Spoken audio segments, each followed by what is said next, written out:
Bismillahirrahmanirrahim. Assalamualaikum warahmatullahi wabarakatuh. Alhamdulillah, teman-teman yang bekerja, beraktivitas, ada yang berdagang, ada yang di kantor, ada yang di rumah sakit, mungkin sebagai dokter, sebagai perawat, pun juga di kampus sebagai dosen dan sebagainya. Alhamdulillah telah kita jalani aktivitas keduniaan dan ada baiknya kembali kita mengaji lagi untuk mengambil intisari pedoman berkehidupan sehingga kehidupan dunia itu juga memiliki bekal dan nilai akhirat yang insya Allah kita bisa bawa pulang.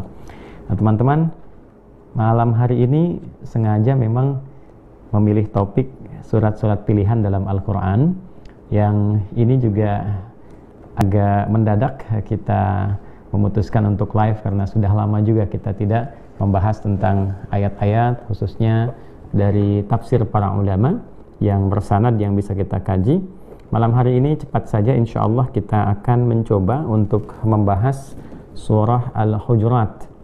Ya, ini saya pilih karena beberapa waktu yang lalu pernah kami kaji juga dan kita sampaikan dengan kajian komprehensif saat berada di Malaysia. Jadi juga saudara-saudara kita yang khususnya berada di Malaysia dan sekitarannya yang pernah menyimak ini dan belum tuntas pembahasan dimaksud, baru sampai kurang lebih 5 ayat. Jadi bisa mengobati kerinduannya untuk melanjutkan, dan untuk kita semua tentunya juga yang tersambung bisa membahas kembali secara detail. Insya Allah kita akan coba dari awal pembuka di surah ini sehingga kajian kita bisa lebih komprehensif dan dimulai dari awal bahasan. Tentunya untuk mengkaji Al-Quran kita harus mengacu kepada disiplin ilmunya, tidak bisa dengan logika kita atau cara kita berpikir, dan dengan disiplin ilmu itu insya Allah cara kita membahas lebih terstruktur, lebih fokus, lebih terarah, dan tentunya sesuai dengan petunjuk yang tersambung pada generasi ulama yang belajar pada generasi sebelumnya dan tersambung pada Rasulullah SAW. Dan tafsir rujukan kita insya Allah di malam hari ini kita akan menggunakan tafsir Al-Maraghi. Ya, ini tafsir yang sangat viral sekali, termasuk tafsir yang kontemporer, namun dengan kajian yang sangat mendalam, dengan gaya bahasa yang sangat mudah dipahami, dan tentunya mengambil sanad dan riwayat yang tersambung kepada tafsir-tafsir sebelumnya. Karya ini sudah banyak juga dikaji termasuk di kampus-kampus. Ya, tafsir ini disusun dan ditampilkan kepada kita oleh seorang imam besar di kontemporer, lahir tahun 1881 ya di Provinsi Suhaj di Al-Maraghah. Ya, oleh karena itu disebut dengan Al-Maraghi. Namanya Ahmad bin Mustafa bin Muhammad Al-Maraghi. Lahir di Provinsi Suhaj di Al-Maraghah tahun 1881 dan wafat tahun 1945. Ya, banyak karya yang pernah beliau tuliskan dan juga beliau sempat menjabat sebagai salah satu rektor di Universitas Al-Azhar Syarif di Kairo di Mesir, dan di antara karya fenomenal beliau dan menjadi magnum opus di antaranya adalah kitab tafsir ini.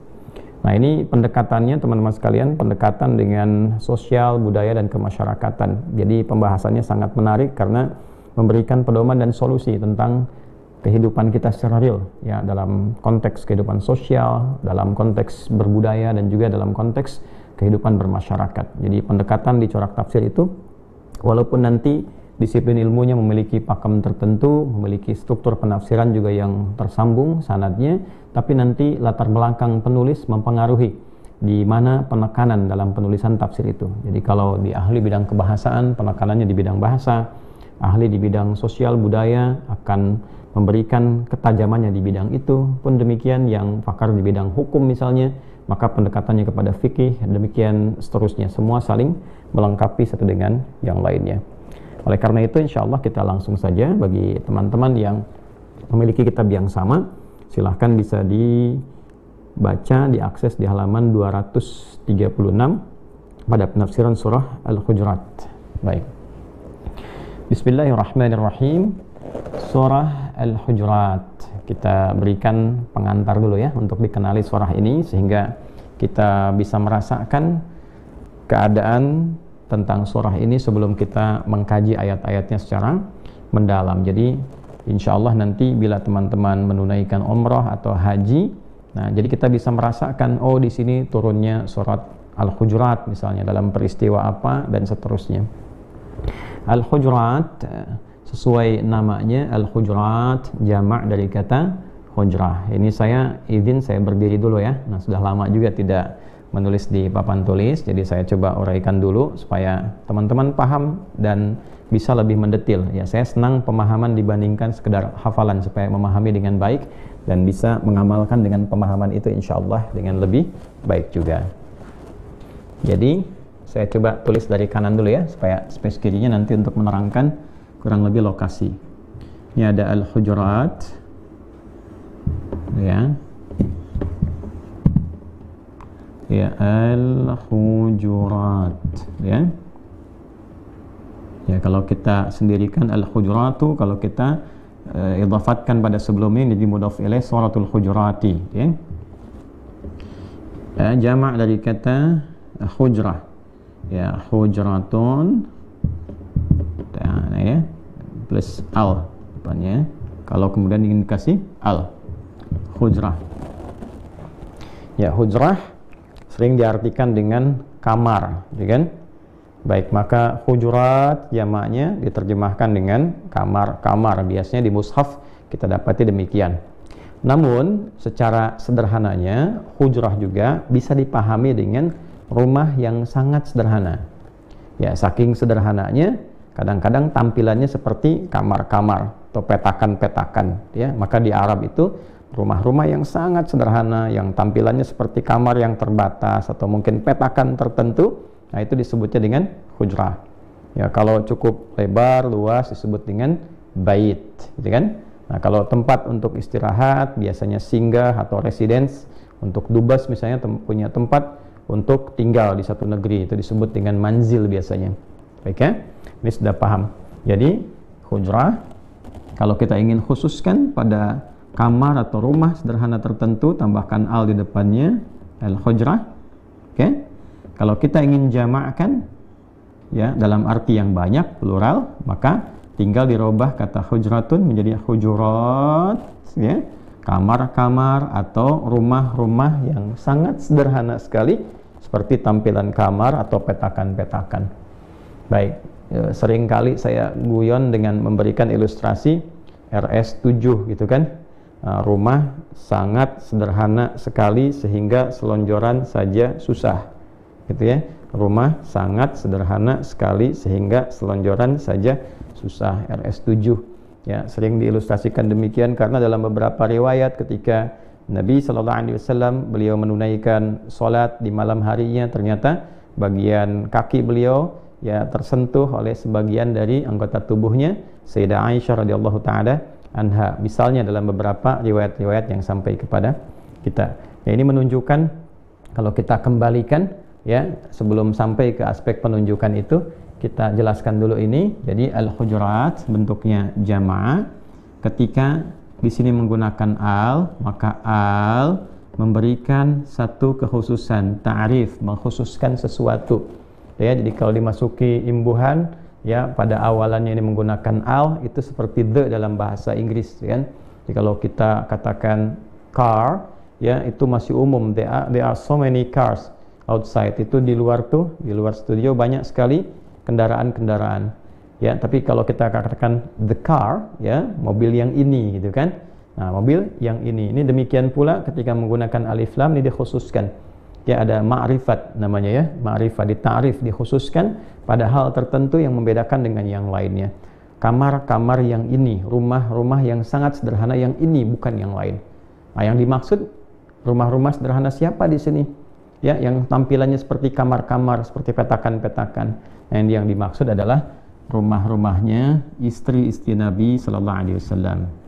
Ya, rumah-rumah, atau juga seringkali teman-teman sekalian diterjemahkan dengan kamar-kamar, gitu ya. Karena memang tampilannya sangat sederhana seperti kamar-kamar, gitu ya. Istri Nabi Sallallahu Alaihi Wasallam, ummahatul mukminin, ibunda kita, ya, istri Nabi Muhammad Sallallahu Alaihi Wasallam. Nah, ini ya poin-poinnya. Jadi ini memberikan kesan kepada kita bahwa rumah istri-istri Nabi Sallallahu Alaihi Wasallam, mereka adalah ibunda kita yang sangat terhormat, yang pengaruhnya begitu luas, yang kehormatannya begitu terjaga. Istri-istri seorang sosok yang sangat istimewa, penghulu sekian seluruh manusia ya yang berkehidupan di muka bumi ini punya satu keistimewaan yang langsung diberikan oleh Allah Subhanahu wa taala, otoritasnya begitu tinggi, mengambil peran banyak dalam kehidupan sebagai seorang pemuda luar biasa, sebelumnya remaja yang tangguh, kemudian juga sosok suami yang hebat, ayah yang sangat peduli, kakek yang sangat penyayang, pemimpin, jenderal, dan seterusnya. Hampir semua aktivitas kehidupan itu dialami oleh Nabi sehingga memberikan contoh langsung kehidupan kepada kita. Oleh karena itu diabadikan dalam Al-Quran dengan satu kata yang sangat indah, laqad kana lakum fi rasulillahi uswatun hasanah, ya, contoh teladan yang komprehensif dan yang terbaik. Karena hampir seluruh bagian dari etapa kehidupan kita, ya, intinya, pokoknya, substansinya itu langsung dialami oleh Nabi sehingga menjadi contoh spesifik yang bisa langsung kita tertiru, ya. Nabi Isa mukjizatnya luar biasa, tapi tidak bisa jadi contoh dalam kehidupan rumah tangga karena nggak pernah menikah. Jadi nggak bisa dicontoh menjadi suami misalnya, jadi ayah misalnya, ya berbeda dengan kehidupan Nabi Sallallahu Alaihi Wasallam. Singkatnya, dengan semua status itu, kehidupan rumah tangganya begitu sederhana, ya.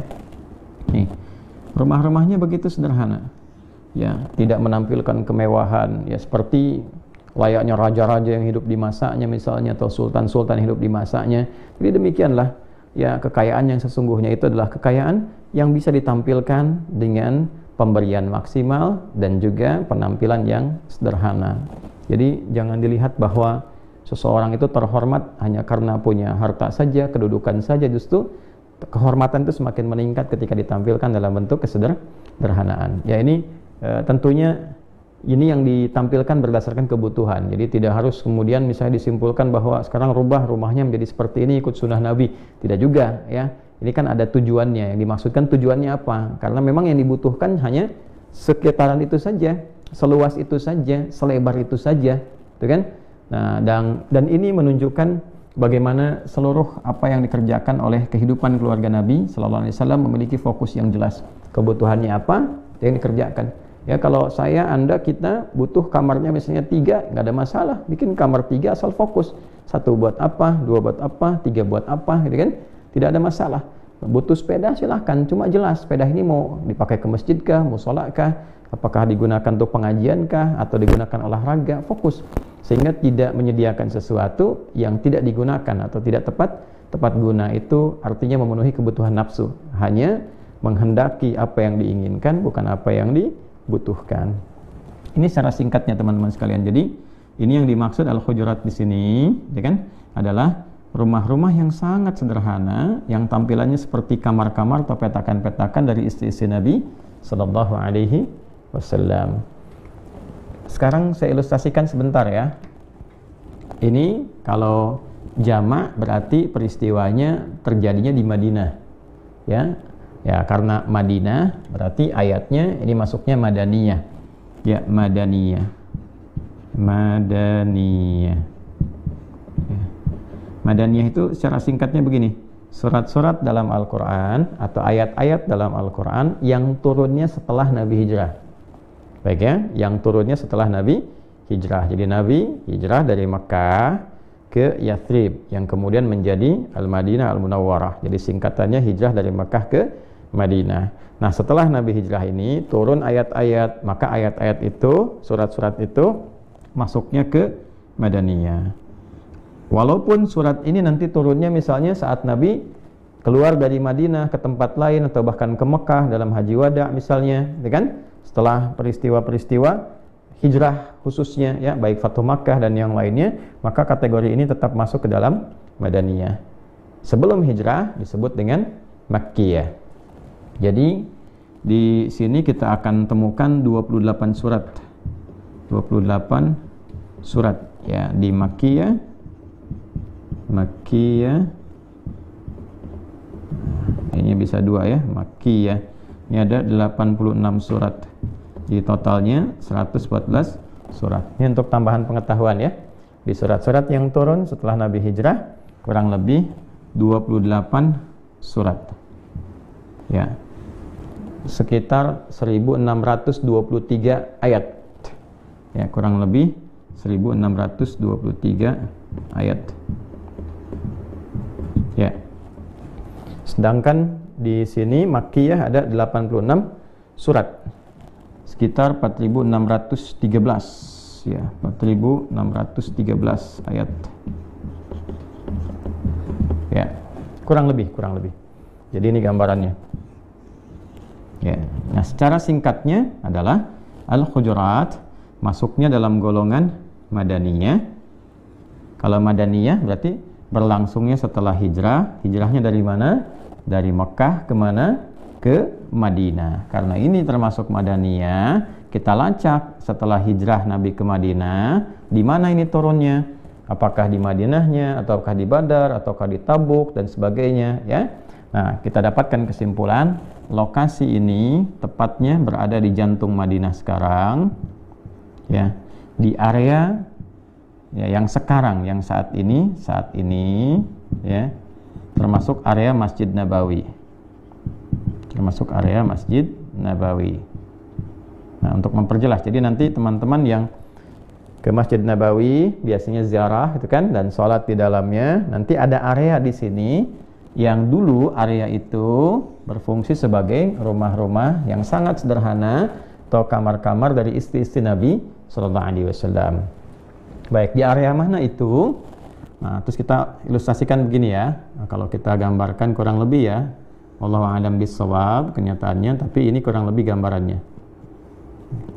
Ini kita buat begini dulu. Nah, kemudian kita luaskan ke sini. Ya, kurang lebih seperti ini. Nah, kalau teman-teman sekarang mau ziarah misalnya ya, di sini kan ada Babus Salam nih.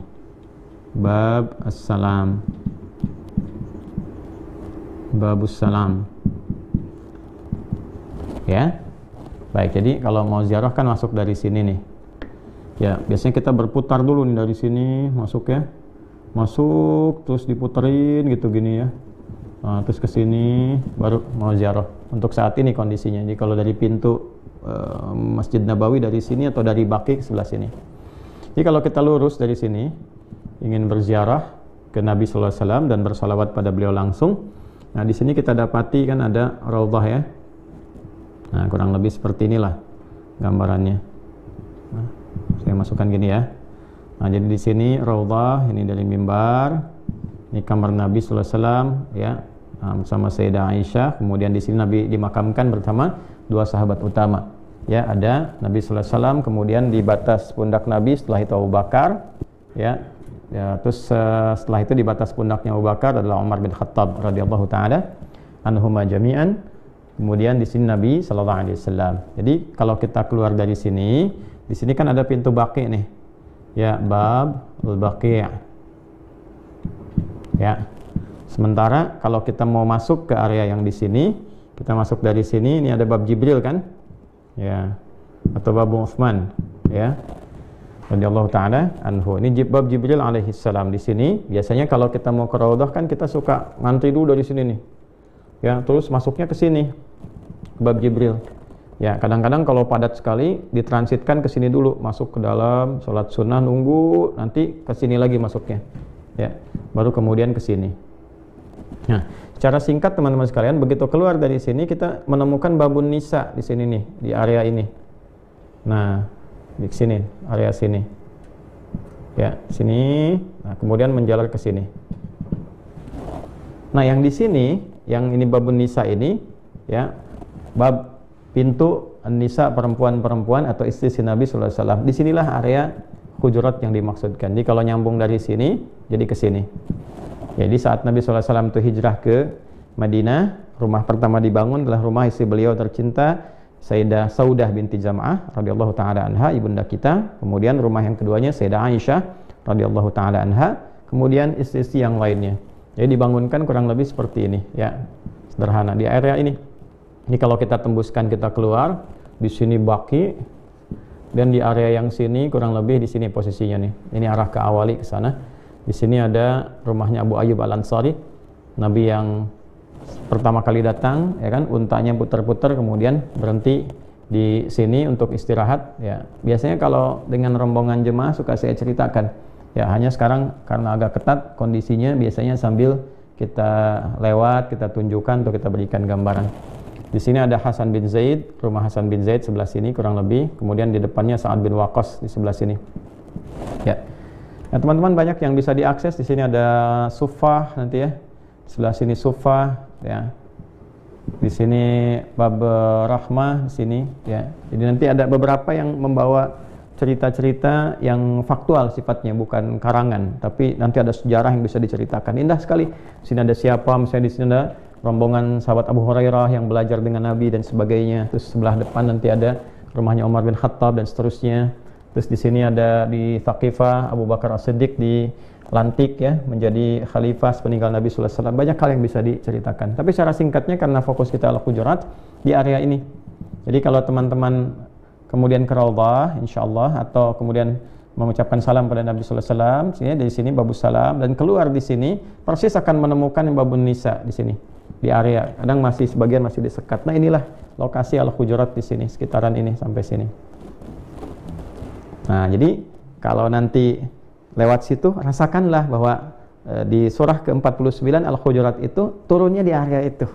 Jadi kita ketika baca surat Al-Qur'an, kita merasakan ada feel-nya, oh ada kejadian ini di situ, ya kan? Latar belakangnya seperti ini. Al-Qur'an merespon demikian, suratnya turun seperti ini. Jadi, ini yang dimaksud area kamar-kamarnya, teman-teman sekalian.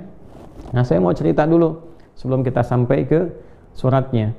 Jadi, di periode Nabi SAW sudah menetap di Madinah Al-Munawwarah dan di jantungnya ini, ya, beliau di sini beraktivitas, kemudian ini area masjid yang kemudian dikembangkan ke belakang seperti ini, ya, sederhana. Di lain waktu kita bahas tentang Masjid Nabi, ukurannya dan sebagainya, atau teman-teman bisa akses video kami yang terdahulu. Secara singkat, datang utusan dari Bani Tamim, ya, Bani Tamim. Ya, disampaikan bahwa kurang lebih mereka ada satu rombongan lah, gitu kan? Ada rombongan dari Bani Tamim datang ingin menemui Nabi sallallahu alaihi wasallam.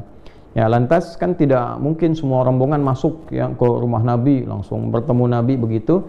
Nah, biasanya ada protokolernya.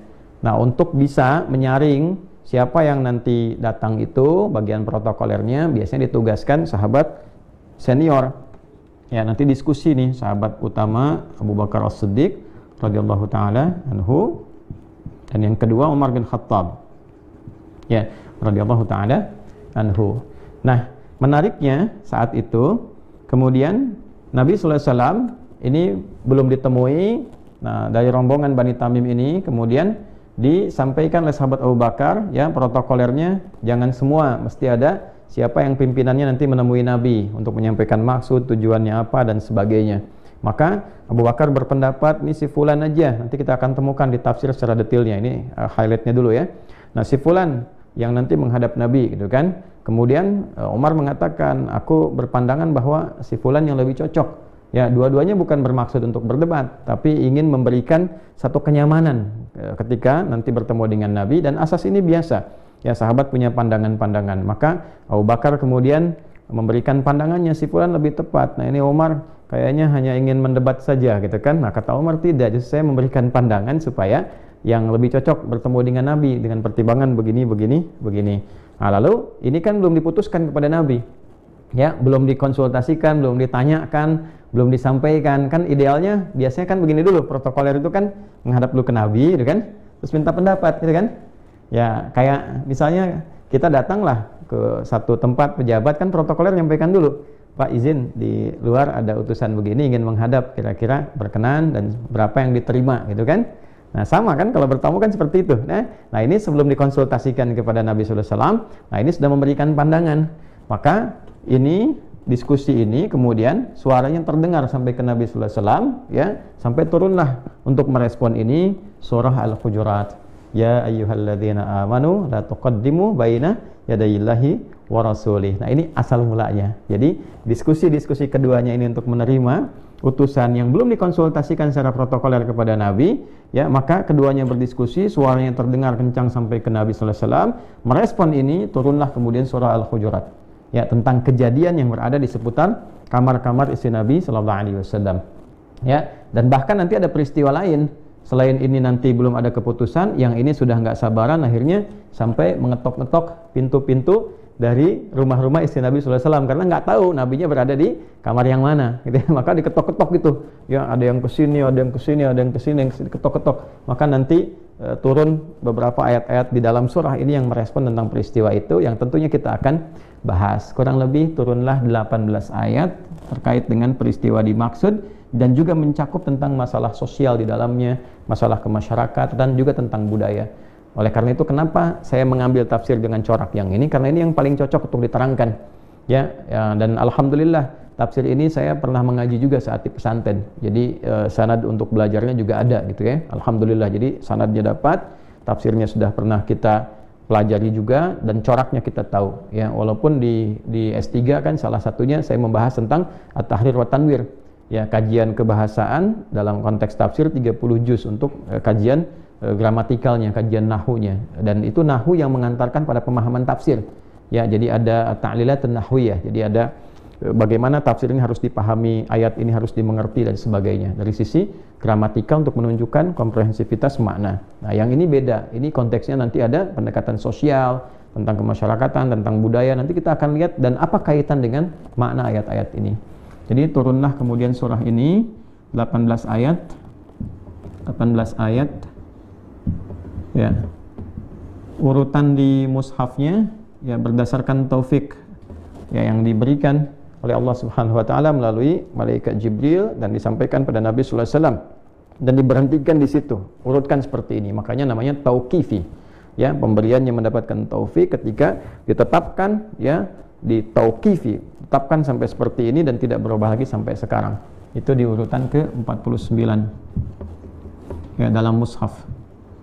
Dalam mushaf setelah surat Al-Fatah ya, surat 48-nya Al-Fatah ya, kemudian surah ke-47-nya ya, Sayyidina Muhammad sallallahu alaihi wasallam ya kan. Nah ini saya tuliskan nanti karena ada korelasi ya. Nah kenapa nanti dibuka misalnya akhir surat Al-Fatah dengan kata iman, yang ini 49 Al-Hujurat dibuka dengan kata iman, ada korelasinya. Nanti apa hubungannya? Ada juga ya, di surat misalnya Sayyidina Muhammad SAW itu petunjuk tentang membela diri dalam konteks serangan militer sehingga terjadi di situ peperangan misalnya ya. Nah dalam peperangan itu ketika terjadi dan kita menang, Al-Fatah ada kemenangan, bagaimana adabnya menyikapi kemenangan itu ya. Ketika kita menang kemudian tersusun dengan baik, punya kekuatan, punya struktur itu kan, ada komandannya, kemudian ada kehidupannya, ada sosialnya, ada hidup bermasyarakat, menatanya seperti apa adabnya, maka muncul Al-Hujurat. Ini nanti kita akan bahas juga. Ini pengantar. Nah, namun dalam urutan turun, ya dalam urutan turun ini urutan yang ke-106. 106, urutan turun ya. Jadi nanti berdasarkan nuzul, ini berdasarkan tartib mushaf, ini berdasarkan turun. Ini ada hikmah juga nanti. Ya, bahasan berbeda mungkin karena terlalu luas nih ya. Pendekatan ilmunya beda. Nanti ini menggunakan ilmu ulumul Quran. Kalau ini kan tafsir. Ya, yang akan kita bahas. Kalau ini nanti di ulumul Quran. Ini urutan ke-106 setelah Al-Mujadalah. Di sini Al-Mujadalah. Mujadalah yang 105, kemudian 107-nya ada At-Tahrim. Ini ada At-Tahrim, At-Tahrim. Ya, yang menjadi surat nomor ke-66 dalam Al-Qur'an, At-Tahrim. Kurang lebih seperti ini, teman-teman sekalian. Nanti hikmah-hikmah itu bisa ngaji di dalam pembahasan ulum Al-Qur'an. Jadi paham ya? Intinya saya ingin memberikan satu gambaran, feeling yang nyaman. Jadi nanti saat ke Madinah gitu ya, dan kita saling mendoakan, insya Allah bagi yang belum umrah, belum haji ya, bisa suatu saat bisa menunaikan haji, umrah dimudahkan oleh Allah. Dari sekarang ikhtiar menabung ya, berdoa dengan baik. Nah, kemudian setelah itu nanti bisa merasakan ini, begitu ziarah terus mendapati satu bagian. Kuncinya itu begitu keluar Anda menemukan babun nisa, terus ada yang disekat gitu ya. Nah itu lokasi Al-Hujurat ada di situ ya. Selain tentunya juga kamarnya Nabi SAW bersama Sayyidah Aisyah yang sekarang menjadi bagian dari makam beliau, karena Nabi itu meninggal di situ menjadi makamnya. Baik, bisa dipahami ya teman-teman sekalian. Nah sekarang kita masuk ke ayatnya. Bismillahirrahmanirrahim. A'udzubillahi minasyaitonirrajim. Bismillahirrahmanirrahim. Ya ayyuhalladzina amanu la tuqaddimu baina yadayillahi wa rasulih wattaqullaha innallaha sami'un alim. Baik, kita satu-satu ya teman-teman sekalian supaya lebih mudah kita membahasnya. Bismillahirrahmanirrahim. Tafsirul mufradat. Ya, penjelasan kosakata. Walaupun di sini 3 ayat dulu, saya akan berhenti di 1 ayat pertama dulu. Di sini ditampilkan 3 ayat, ya seperti ini ya. Misalnya 3 ayat, baru tafsirul mufradat. Tapi saya per ayat dulu supaya memudahkan kita memahami. Karena malam ini juga waktunya terbatas. Baik. Qala al-muallif rahimahullahu taala, ya Imam Al-Maraghi menyampaikan dalam tafsirnya ini tafsirul mufradat, penjelasan kosakata. La tuqaddimu, yang dimaksud dengan la tuqaddimu dalam firman Allah ayat pertama, ya ayyuhalladzina amanu la tuqaddimu. Makna la tuqaddimu ay la tataqaddamu. Ya, jadi yang dimaksud la tuqaddimu bermakna la tataqaddamu. Ini tafsir lugha bil lugha, ya, tafsir saraf bis saraf, tasrif bit tasrif, ya. Jadi kalau kita ngaji di Jalalain juga, karena waktu saya di Malaysia saya bahas menggunakan tafsirul Jalalain, ya, itu hampir para ulama tafsir memahami ini dengan kata la tataqaddamu. Jadi kalau tuqaddimu itu tasrifnya dari qaddama yuqaddimu, ya. Qaddama yuqaddimu. Tapi kalau tataqaddamu dari taqaddama yataqaddamu. Ya. Jadi kalau bedanya gini, kalau qadima tanpa tasydid, qadima itu datang. Ya, qadima fulanun ilal masjid. Si fulan datang ke masjid. Jelas ya? Baik. Tapi kalau kita katakan misalnya qaddama fulanun fulanan fis saffi, ya qaddama itu mendahulukan. Jadi ada si fulan kemudian datang didahulukan, yuk dikedepankan sama yang lainnya. Qaddama fulanun fulanan ila saffi fil masjid, ya, seorang mengedepankan orang lain membawa ke saf terdepan. Jelas ya? Nah, tapi kalau kita berkata taqaddama fulanun, maka taqaddama itu orangnya mengedepankan diri. Nah, di sini la tuqaddimu ay la tataqaddamu, ya, la tuqaddimu jangan engkau mendahulukan, dimaknainya dengan la tataqaddamu, jangan engkau mengajukan dirimu, jangan kalian mengajukan diri kalian. Ya, bisa juga dipahami la tuqaddimu anfusakum, di situ ada mahdhuf misalnya, la tuqaddimu anfusakum, jangan engkau ajukan diri kalian. Dalam konteks apa nanti kita bahas. Tapi supaya simpel dipahaminya dengan la tataqaddamu, janganlah kalian berinisiatif untuk mengajukan diri. Min qaulihim, ini diambil dari perkataan mereka. Kadang-kadang untuk memahami ini dengan lebih jelas, ya, ada satu pernyataan-pernyataan dalam bahasa Arab itu, ya, bisa peribahasa, bisa ungkapan, bisa idiom dan sebagainya. Biasanya juga bisa diambil juga dari syair, ya, dari qasidah dan sebagainya. Ini dari perkataan orang Arab. Muqaddimatul jaisyi liman taqaddama minhum. Ya, jadi bagian pertama dari baris tentara itu adalah orang-orang yang berada di saf awal, yang mereka sudah berada di tempat yang pertama. Jadi kalau kita katakan muqaddimatul jaisyi, ya, awal yang pertama itu liman taqaddama minhum, untuk orang-orang yang memang prioritas, yang sudah memajukan dirinya di awal. Jadi maksudnya ingin mengambil kata tataqaddamu dari taqaddama. Taqaddama itu artinya yang mengedepankan dirinya, mengajukan diri. Nah, yang ada di awal itu disebut dengan muqaddimatus syai'. Ya, makanya dalam buku pun ada muqaddimah kan. Nah, kenapa disebut muqaddimah? Karena letaknya di awal. Jelas ya? Nah, tapi kata tataqaddam itu berarti berinisiatif mengajukan diri. Qala Abu Ubaidah, ya, seorang pakar bahasa juga, Abu Ubaidah mengatakan, al-arabu taqulu, orang Arab itu kalau mereka mengatakan atau ia mengatakan la tuqaddim, ay la tuqaddimu, bisa la tuqaddim juga, ya. La tuqaddimu baina yadayil imami wa baina yadayil ab. Ya, kalau ada orang Arab mengatakan la tuqaddimu baina yadayil imam wa baina yadayil ab, ya, ay artinya la ta'jal bil amri dunahu. Nah, jangan terburu-buru memutuskan satu hal tanpa persetujuannya. Jadi kalau kita mengatakan la tuqaddimu baina yadayil imam, maksudnya apa? Ya, jangan berinisiatif memutuskan sesuatu tanpa sepengetahuan pimpinan. Atau wa baina yadayil ab, jangan mengambil inisiatif memutuskan sesuatu tanpa persetujuan orang tua atau konteksnya ayah di sini, ya. Waqila, dan juga ada di antara maknanya yang banyak disampaikan para ulama, innal murada, yang dimaksud dengan di sinilah tuqaddimu baina yadayillahi wa rasulihi, di antara putusan Allah dan Rasulnya itu la taqulu bi khilafil kitabi was sunnah.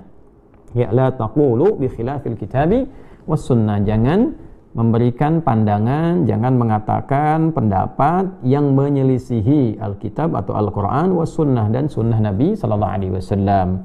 Jadi Allah di sini ditampilkan sebagai majas, ya, katanya. Jadi jangan mendahului Allah, maksudnya apa? Di antara pemahamannya, ya, di sini maksudnya jangan menyelisihi ketentuan Allah yang ada di Al-Quran, ya kan? Itu. Kemudian wa rasulihi dan sunnah Nabi Sallallahu Alaihi Wasallam. Maksudnya apa? Kan abadi selalu. Ya, Allah yang menghidupkan, ya, Allah menghidupkan dan mematikan. Ya, Nabi hidup dan wafat. Ya, karena ada sifat kemanusiaan, sedangkan Allah Khalik, ya, Allah menghidupkan dan mematikan. Nah, bagaimana kemudian kita bisa mengikuti petunjuk Allah? Nah, lewat firman-firmannya, terhimpun di mana? Dalam kitab. Kitabnya apa? Karena setiap nabi yang diutuskan bawa kitab, ya kan? Nabi Musa misalnya dengan Taurat, Nabi Isa dengan Injil, Nabi Muhammad Al-Quran.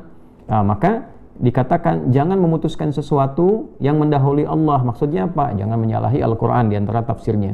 Ya, kemudian Nabi Muhammad SAW di era beliau berkehidupan, berdakwah dalam tugas masih hidup. Nah, kemudian menyampaikan tafsir dari Al-Quran, prakteknya, petunjuknya, itu disebut dengan hadis, semua yang melekat pada beliau.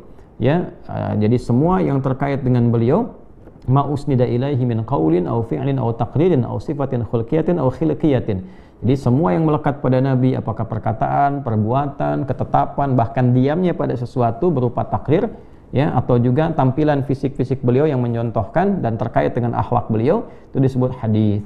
Kalau dipraktekkan menjadi jalan hidup disebut dengan sunnah. Jelas ya?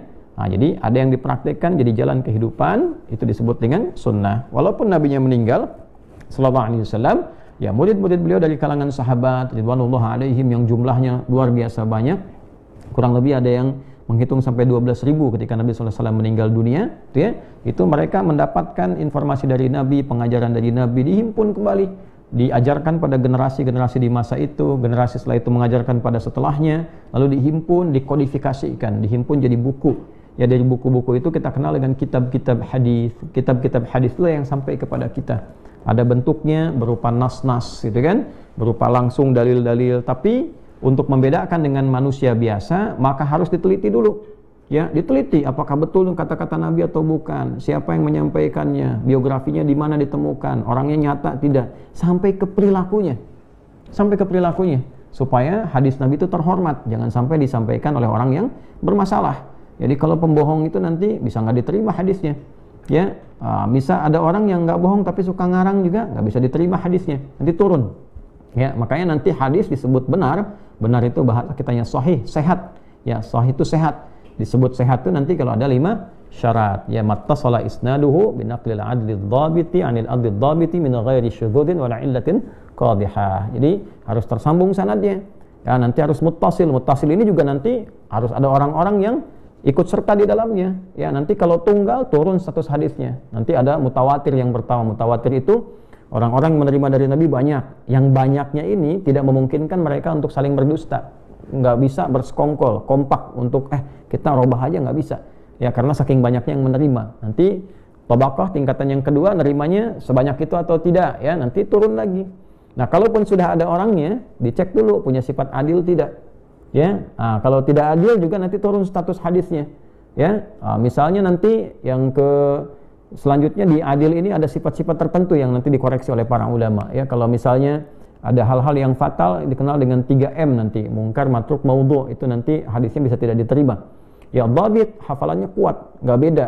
Kalau sudah menyebutkan titik-titik, nggak jadi koma, turun sedikit, nah jadi turun. Kata Imam At-Tirmidzi bisa jadi hasan. Hasan itu nanti yang tingkat hafalannya tidak sekuat yang dhabit, ya, yang sangat kuat sekali. Nanti min ghairi syudzudin wala illatin qadhihah, yang tanpa masalah yang tercela pada diri yang meriwayatkan itu saking ketatnya. Dan tidak ada satupun di sini perkataan manusia dengan yang diteliti sampai sedalam itu punya kualifikasi yang ketat kecuali hadis-hadis Nabi sallallahu alaihi wasallam. Karena itu terjaga. Dan itulah yang menjaga agama kita. Dan ini hanya ditemukan di dalam Islam. Silakan Anda cari tuntunan yang bersanad, ya. Berbahagianya kita sebagai muslim, ya, kita punya sanad. Dan sanad itu yang menjaga agama. Nah, makanya menyampaikan agama itu mesti ada kualifikasi, nggak boleh sembarangan. Nggak bisa tiap orang baru bisa baca Quran dan jadi ustadz, itu nggak bisa. Ya, karena terjaga agama. Kalau nggak ada sanad itu orang bisa ngarang apa saja. Ibnu Sirin pernah mengatakan, dan ini dikutip perkataan ini oleh Imam Muslim dalam muqaddimah beliau di Sahih Muslim, ya kan? Jadi kalau kita ngaji syarah Imam Nawawi itu dari 9 jilid, dan jilid pertamanya itu sudah disampaikan babul isnadi minad din, ya, laulal isnadu laqala man syaa ma syaa. Sanad itu yang menjaga agama.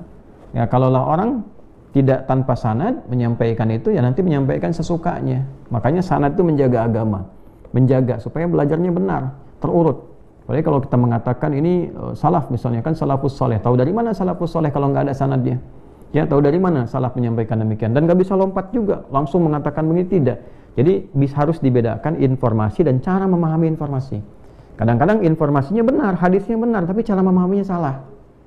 Nah, penting diketahui, yang sampai kepada kita itu bukan hanya matannya saja, bukan teksnya saja, tapi cara memahami teksnya pun itu ada disiplin ilmunya. Disiplin ilmunya pun bersanad.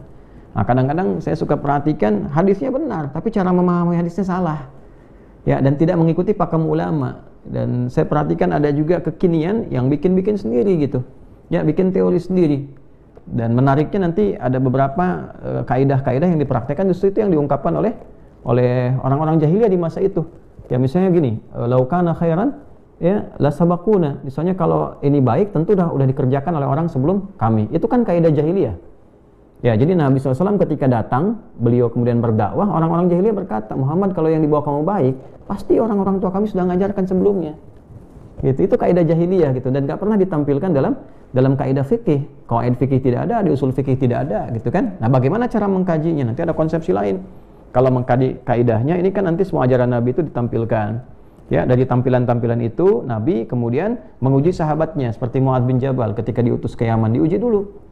Mu'adz bima tahkum, bagaimana engkau memutuskan sesuatu? Beliau mengatakan bil kitab, ya kitabillah, dengan acuan Al-Quran. Kalau engkau enggak mendapatkan langsung di situ bagaimana? Ya kan? Bi sunnati Rasulillah, ya kan? Dengan sunnahnya Rasulullah. Kalau engkau tidak mendapat itu bagaimana? Nah, beliau menyimpulkan, ya Rasulullah, saya akan berijtihad dengan pendapat saya. Perhatikan, bukan sekedar logikanya, tapi menyimpulkan kaidah hukum tuh dari Al-Quran. Nggak kelihatan ayatnya langsung, tapi ada isyarat-isyarat hukumnya di hadis demikian, dibawa ini menjadi kaidah untuk menyimpulkan suatu hukum.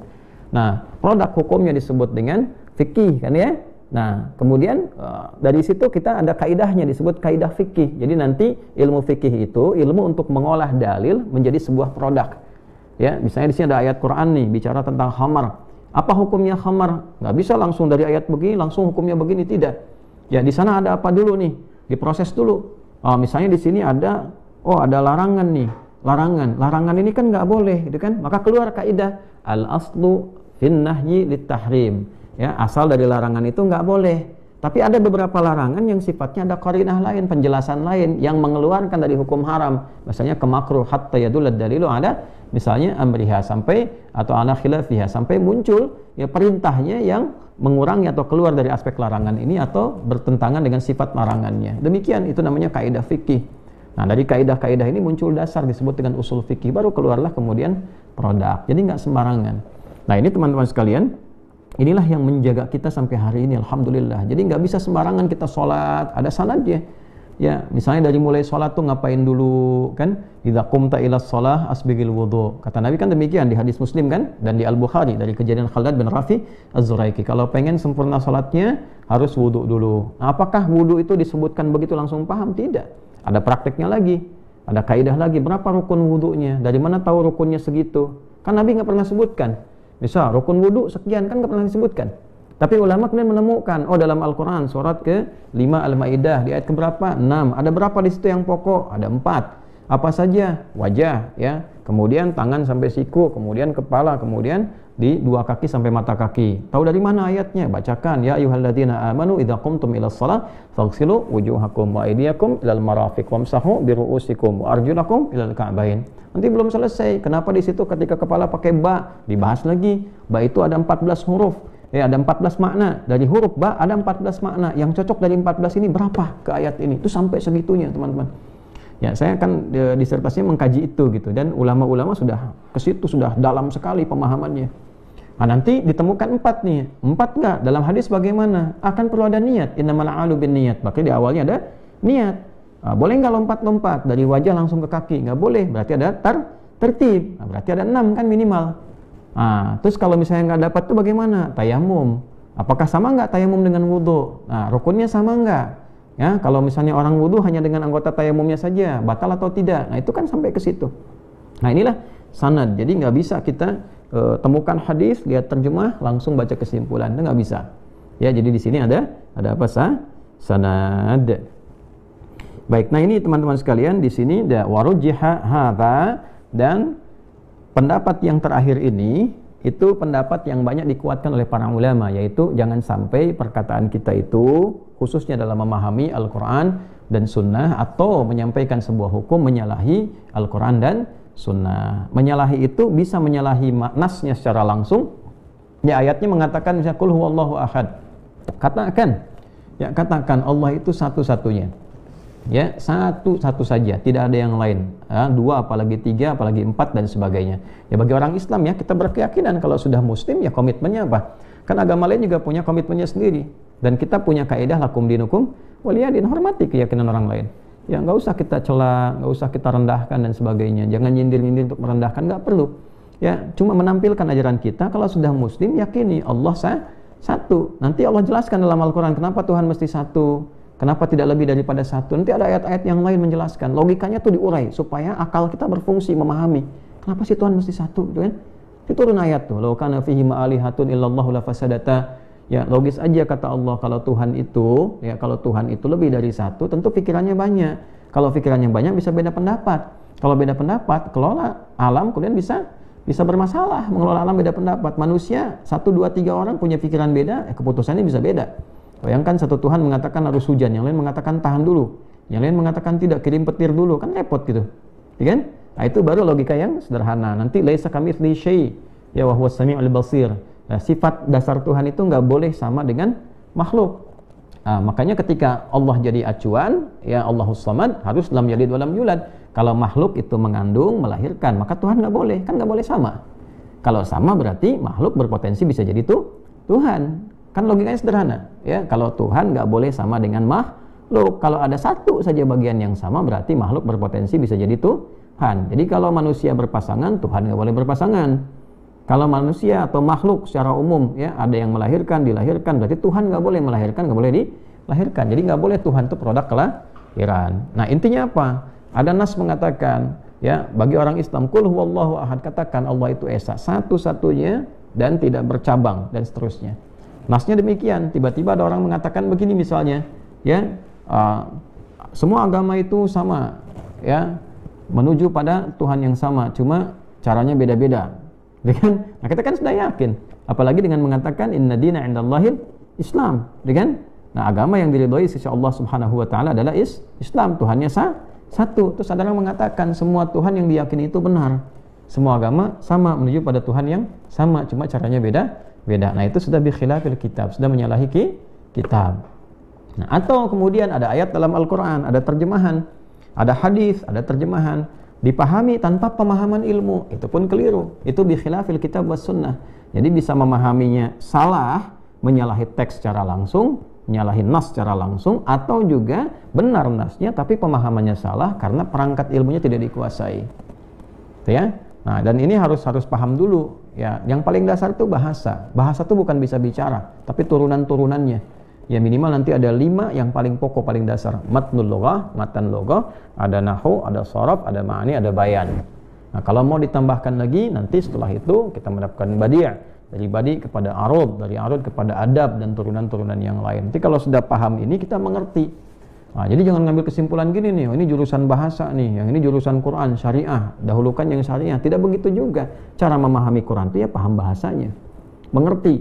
Ya. Nah, ini dari sini baru kemudian terapkan pemahaman ini sebagai alat, instrumen alat untuk memahami ilmu-ilmu lain. Dibawalah ilmu itu dengan pemahaman dasarnya. Nah, sekarang mau ngaji tafsir nggak bisa bahasanya gimana? Ya, baca aja misalnya fathah, kasrah, dhammahnya salah, ya kan? Nah, seperti apa memahaminya? Ini kan repot nantinya. Ini ya, teman-teman sekalian. Nah, sekarang kalau sudah paham itu, bagaimana ilmunya terjaga, kita kembalikan ke atas. Ya ayyuhalladzina amanu, hai orang-orang yang telah menyatakan beriman. Saya baca tuntas dulu ya. La tuqaddimu baina yadayillahi wa rasulih. janganlah engkau berinisiatif mengajukan diri, menghadirkan putusan, ya, mendahului putusan Allah dan Rasulnya. Nah, ini Masya Allah. Ini kan maksudnya apa? Kejadian tadi. Ya, Abu Bakar dan Umar berinisiatif. Inisiatifnya baik tuh. Nah, jadi belum tentu kebaikan itu dinilai baik oleh agama. Ini kan oleh nas. Jika dalam kebaikan itu ada sesuatu yang terlanggar. Ingat itu ya. Baik, nanti lihat kaidahnya baik-baik. Jadi di sini sahabat mulia ini, ahli surga.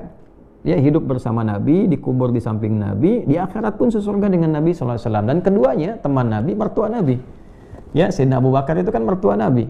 Nabi menikah dengan putri Abu Bakar As-Siddiq radhiyallahu taala anhu, yaitu Sayyidah Aisyah radhiyallahu taala anha. Dan Umar juga demikian radhiyallahu taala anhu. Punya putri di antaranya apa?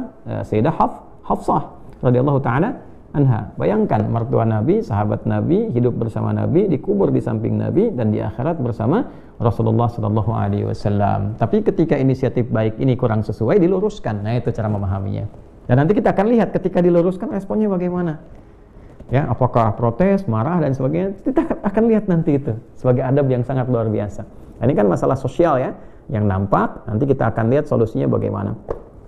Hei, orang-orang yang telah menyatakan dirinya beriman, janganlah kalian berinisiatif menampilkan sesuatu mendahului putusan Allah dan Rasulnya, kan? Nah, di sini kan kalau kita lihat kasusnya kepada Nabi, ya. Tapi kenapa didahulukan Allah di sini, menghadirkan keagungan zatnya? Ya, para ulama memberikan catatan di sini. Kalau kita ngaji tafsir-tafsir lain, nanti kita akan temukan keterangan bahwa saking tingginya derajat Nabi SAW di hadapan Allah, maka Allah menghadirkan ism zatnya, nama keagungan zatnya, untuk mengangkat derajat Nabi SAW. Seakan-akan kalimatnya begini, hei orang-orang beriman, saya saja sang pencipta, saya yang menciptakan kalian semua, saya Tuhan, ya, saya memberikan derajat yang tinggi kepada Muhammad SAW, ya, memberikan rasa hormat di dalamnya untuk dihormati makhluk, ya. Nah, ini menunjukkan satu ketinggian Allah sebagai Tuhan. Jadi Allah saja menempatkan posisi Nabi begitu mulia dengan keistimewaannya dan dengan keagungan Allah Subhanahu wa ta'ala. Maka mengapa engkau melakukan perbuatan yang demikian, ya, yang menyalahi tentang satu etika misalnya, ya, saat Allah menempatkan Nabi dalam posisi tinggi, kenapa engkau mendahului itu, gitu ya, atau menyalahi ketentuan Nabi SAW, seakan-akan kemudian walaupun inisiatifnya niatnya baik, tidak ada jelek, ya, maka jangan diambil celah ya. Nah, orang-orang yang hatinya kotor itu mengambil celah sampai menyimpulkan bahwa ini nggak layaknya Abu Bakar, nggak layak Umar, seharusnya ini, seharusnya itu hatinya kotor itu. Ya, justru ayat ini menunjukkan nanti keagungan dua sahabat itu ketika dengan sifat kemanusiaannya berinisiatif baik tapi menyalahi kaidah, lalu diluruskan. Kita akan lihat responnya bagaimana sampai kemudian turun ayat yang memuji dua sahabat itu. Itulah indahnya Al-Quran. Ya, jadi logika ketuhanan itu nggak bisa dibaca menggunakan logika makhluk secara langsung, itu nggak bisa. Ya, kadang-kadang Masya Allah kita akan temukan fabi ayyi ala'i rabbikuma tukadziban, ya, tukadziban. Di luar gambaran kita, kadang-kadang kita menghukumi begini, Allah tidak itu. Ya, lihat perempuan kelihatannya kok hukum masyarakatnya secara sosial nih orang kotor, berlumur dosa, ya, perbuatannya buruk, berzina, tiba-tiba ngasih minum, ya, kepada satu hewan yang dianggap najis, ya, kemudian dengan itu dia sadar, hewan itu tumbuh lagi, dia sadar kembali jadi baik. Allah menurunkan rahmatnya, ya, dan diampuni dosa-dosanya, kan itu luar biasa gitu ya. Jadi Masya Allah, karena itu melihat setiap orang dengan kacamata kasih sayang dan kebaikan itu sesuatu yang sangat mulia ya. Jadi setiap orang punya hak untuk jadi baik sepanjang nyawanya belum sampai ke kerongkongan. Kalau bergaul dengan orang baik itu biasa ya, tapi bisa nggak kita bergaul dengan orang-orang yang dianggapnya oh ini nggak bagus, lingkungan masyarakat, perlakuannya buruk, ini begini, tapi kita bisa bergaul ya, menyayanginya, terus menjadikannya bagian dari saudara kita, keluarga kita, menjadikannya lebih baik dari sebelumnya, itu indah. Nah, itu Masya Allah, Masya Allah. Jadi ini poin yang pertama ya. Nah, yang paling menarik adalah mengapa di sini menggunakan bentuknya bentuk umum.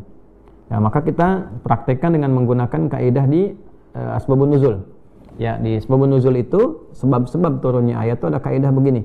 Al-ibaratu bi'umumil lafzi la bi khususis sababi. Ya, ibrah itu hikmah hukum yang terkandung dalam satu ayat itu dipahami berdasarkan keumuman lafadznya, bukan kasus yang terjadi yang disampaikan lewat informasi ayatnya. Jadi maksudnya apa? Di sini lafadznya umum nih, ya ayyuhalladzina amanu, wahai semua orang yang beriman. Bahkan menggunakan ya, nanti kita dalami. Ya, sekarang kita beriman tidak? Beriman. Bukan hanya Sayyidina Abu Bakar radhiyallahu taala anhu, bukannya Sayyidina Umar radhiyallahu taala anhu. Kita juga beriman. Kasusnya terjadi pada era Nabi sallallahu alaihi wasallam, ya, yang menimpa dua sahabat utama, Abu Bakar As-Siddiq dan Umar bin Khattab.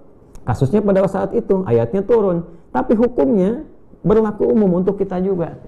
Ya, karena nanti akan ditemukan di setiap masa orang-orang yang mungkin berfatwa, berpendapat, berperilaku yang menyalahi ketentuan Allah dan Rasul-Nya, atau mengambil inisiatif yang tidak sesuai dengan ketentuan Allah dan Rasul-Nya.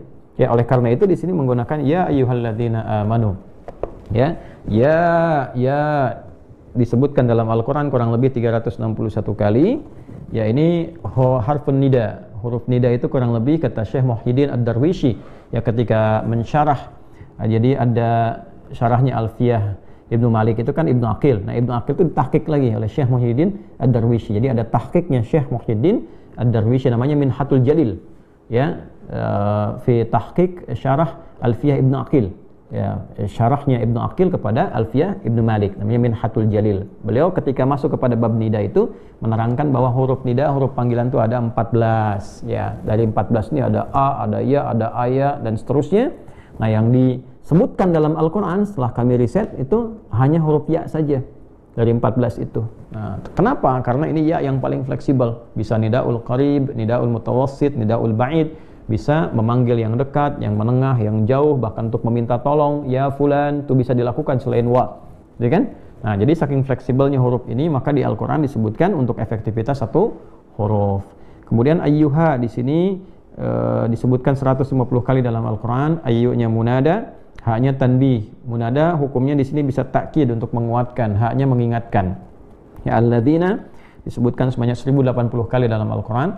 Ini nggak ditulis ya di sini ya. Jadi nanti saya dapati waktu saya menulis buku bifadlillah tentang makna ayat puasa. Jadi ke perpustakaan, kumpulkan ya Mu'jam Al-Fadhil Quran, kemudian Qamus Al-Fadhil Quranil Karim, itu kamusnya besar, kita urut ya, dihitung satu-satu, dilihat, tuh dikumpulkan. Nah, ketemu itu. Alladzina itu isim mausul ya, menunjukkan makna jama' luas. Jadi untuk laki-laki, untuk perempuan, untuk semua kalangan, baik yang tingkat sosialnya misalnya punya jabatan, pejabat, atau rakyat biasa, macam-macam, semua tanpa kecuali.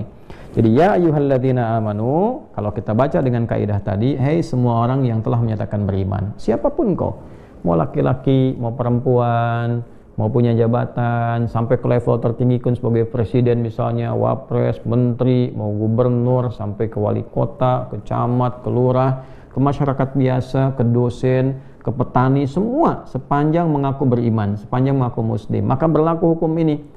Baik itu engkau merasa dekat, sedang, menengah, ataupun jauh dimanapun berada. Atau suasana imanmu pun engkau katakan, nah saya kan imannya tipis-tipis, tetap berlaku. Karena ya di sini juga menunjukkan makna merasa jauh. Yang tipis iman, lemah iman itu kan merasa jauh dari Allah.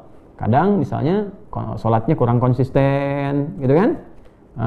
Ya, bukan hanya jamaah, kadang-kadang sholatnya orang puasa Daud, dia sholat Daud. Puasa Daud itu kan sehari puasa, sehari tidak. Dia subuh sholat, duhur tidak, misalnya kan. Nah, kalau orang Rusia bilang belang betong, gitu kan. Nah, itu merasa jauh. Ada yang ya saya sedang-sedang aja. Kalau dipanggil sholat, kalau tahajud tidak, sunnah tidak, gitu kan. Nah, itu mutawassit, yang menengah. Ya, ada yang merasa imannya kuat, dekat dengan Allah. Sebelum dipanggil, sudah pemanasan, sholat sunnah, dan sebagainya. Nah, ini berlaku umum. Jadi seakan-akan Allah ingin mengatakan, hei orang-orang yang telah komitmen beriman, walaupun kau merasa jauh, aku berikan informasi sekarang. Kalau engkau kerjakan, maka aku akan dekatkan. Kalaupun engkau menengah, aku akan lekatkan. Kalaupun engkau sudah dekat, aku akan kuatkan kembali. Jadi betapa indahnya ayat ini. Makanya ada kitab namanya Nida'ur Rahman di Ahlil Iman. Ya, panggilan kasih sayang dari Allah yang Maha Pengasih untuk para ahli iman. Jadi para sahabat tuh kalau dengar ayat dibuka dengan ya ayyuhalladzina amanu, mereka kegirangan, senang luar biasa. Karena masih diaku oleh Allah. Diaku, Masya Allah. Allah mengakui itu, mengakui kita, diaku hambanya. Ya, Anda kan kalau diaku saudara sama kiai yang Anda senangi kan senangnya luar biasa. Masya Allah ya, diaku. Yang muridnya Ustadz terus diaku. Kan ada yang ngaku-ngaku, ada yang diaku, kan beda kan. Ada kan yang ngaku-ngaku, ya kan. Oh, saya muridnya Ustaz Adi loh, gitu kan. Nah, kita kan belum tentu kenal ya, tapi tiba-tiba ini murid saya. Kan beda ya. Ada kiai lebih mulia lagi, lebih hebat lagi misalnya dari kami, mengaku ini murid saya. Masya Allah, senangnya luar biasa. Ada imam Masjidil Haram tiba-tiba datang ke Indonesia mengatakan kepada Anda, ini teman saya nih. Senang kan? Sekarang kita diaku oleh Allah, hambanya Allah. Masya Allah, gitu, diaku sama Allah. Nah, jadi orang begitu bahagianya dulu itu, sampai senang. Ya, dan bukan hanya diaku, kalau imanku telah aku akan dikuatkan kembali dengan isi ayat ini. Jadi cas lagi. Makanya kalau ingin mengecas iman, cari ayat-ayat yang dibuka dengan kalimat iman. Ya ayyuhalladzina amanu, dan rasakan Allah manggil kita. Ya, sedang susah, punya masalah, ya ayyuhalladzina amanu, kan turun, baca. Terus kita merasa punya Allah. Setelah merasa punya Allah, sholat, sujud, lamain dikit, ya. 1 menit sujud sampai merasakan punya Allah. Air mata sampai mengalir tuh. Nanti tenang, solusi datang. Wa may yattaqillaha yaj'al lahu makhraja. Siapa yang semakin mendekat kepada Allah, ningkatin takwa dengan mendekat pada Allah, nanti jalan keluar datang. Ya mesti yakin. Makanya kan ahli iman. Iman tuh yakin tanpa ragu. Kalau ragu ya susah. Ya, jangan ragu. Ya. Nah, ini dipanggil nih, hai semua yang sudah beriman di era manapun, siapapun, dimanapun kamu tinggal, keadaan imanmu bagaimanapun. Ya, la tuqaddimu. Nah, kemudian kita katakan, aku tegaskan, munadanya dibaca hukumnya. Ya, ilmunya dipakai, jangan cuma harokat aja. Ini ketemu ini harokatnya tidak, pakai hukumnya. Ya, aku tegaskan ya, karena taukid di sini. Kemudian aku ingatkan, aku tegaskan, aku ingatkan. Sepanjang kau telah komitmen beriman, la tuqaddimu baina yadayillahi wa rasuli. Jangan kau mendahulukan dirimu berinisiatif menyampaikan sesuatu, membawa satu hukum, ya, dengan melewati atau menyelisihi hukum Allah dan Rasulnya. Ya, harus dipelajari dan jangan langsung ambil kesimpulan ya. Oh, misalnya kesimpulan sendiri, hukum Allahnya betul, hukum Allahnya begitu, tapi pemahaman sendiri.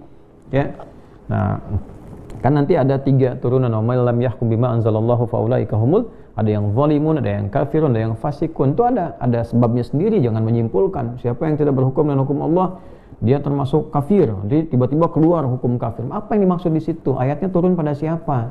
Karena di situ ada fasikun, di situ juga nanti kita temukan zalimun, kapan jadi zalim, kapan jadi fasik, kapan jadi kufur. Itu ada turunan-turunannya.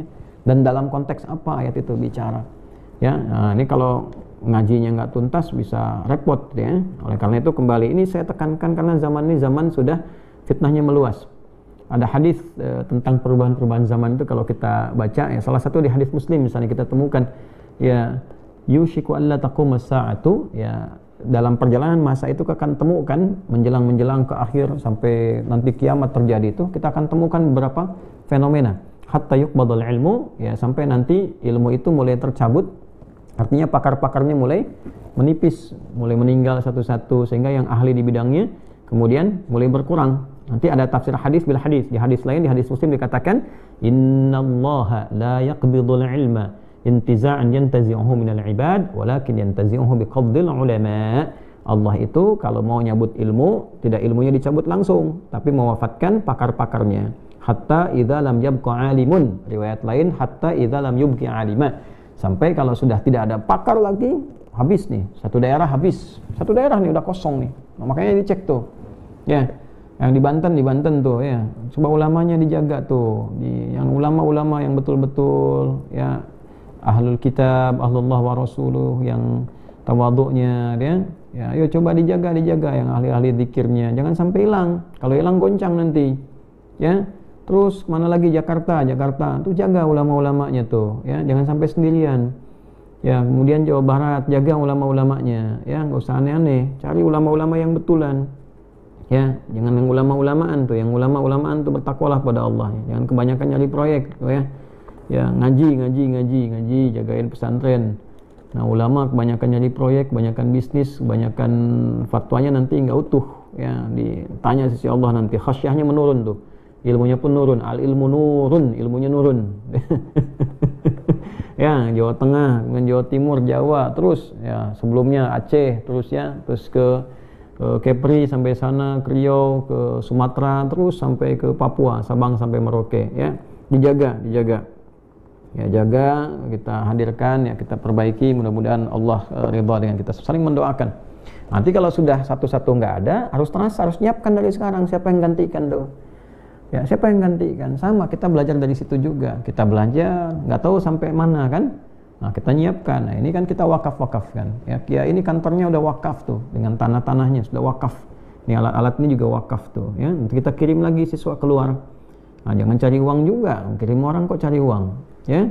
Nah, jadi jangan dibisniskan tuh ya teman-teman tuh, kasihan tuh yang dari daerah-daerah ya harus jual tanah, jual kebun, kadang-kadang dibisniskan tuh. Di sananya dikasih tiket, kasih macam-macam, kok di sini harus dimintai uang ya, kecuali yang memang harus dikerjakan.